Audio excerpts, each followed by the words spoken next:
Hello गाइसहरु welcome छ मेरो mini ब्लगमा। आज पनि मैले फेरि मिनी ब्लग लिएर आएको छु। सबैजनाले हेरेर माया गरिदिनु होला। आज म चाहिँ बिहान उठेर नुहाइधुवाइ गरेर कहाँ जान लागेको छु भन्ने कुरा चाहिँ तपाईहरुले यो मिनी ब्लग अन्तिमसम्म हेरिदिनु होला। म बाहिर निस्किनुलाई आज मेकअप गर्दै छु। मैले मेकअप गरिसकेर मेरो मेकअप चाहिँ यस्तो भएको छ।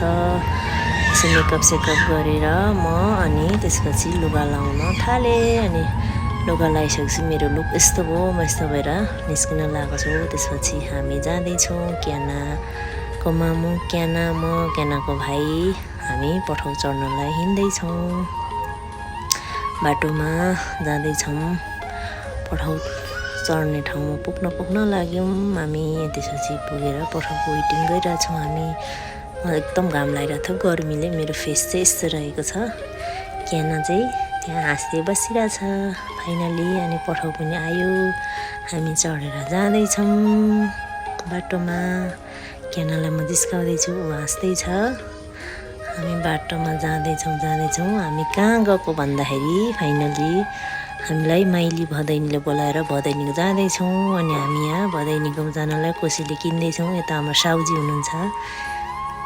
अनि चट्ट हामीले साउजीको फेस पनि देखाइदै थियौं। त्यसपछि हामी त्यहाँ निस्केर हिँड्दै छौं बाटोमा जाँदै छौं।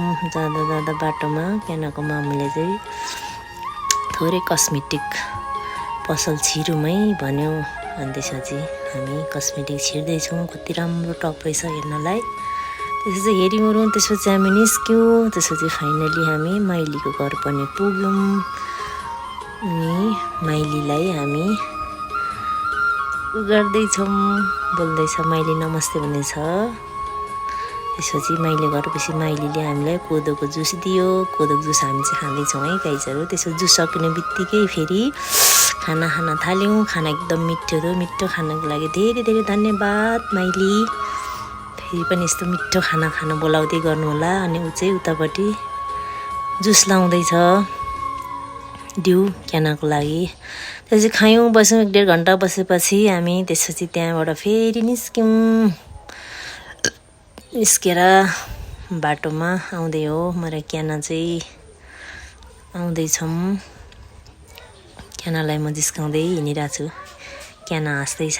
अनि क्यानाको मम्मी र भाइ चाहिँ पछाडि आउँदैछ। हामी चाहिँ अगाडि लाग्यौं। हाम्रो चाहिँ पठाउ अगाडि नै आएर बाटोमा। अनि म चाहिँ बाटोमा भिडियो बनाउँदै हिँडिरहेको छु। हामी फाइनली पुग्न पनि लाग्यौं घर। त्यसपछि हामी आइपुग्यौं। अनि म र क्याना हिँड्दै छौं बाटोमा। क्यानालाई म जिस्काउँदै छु।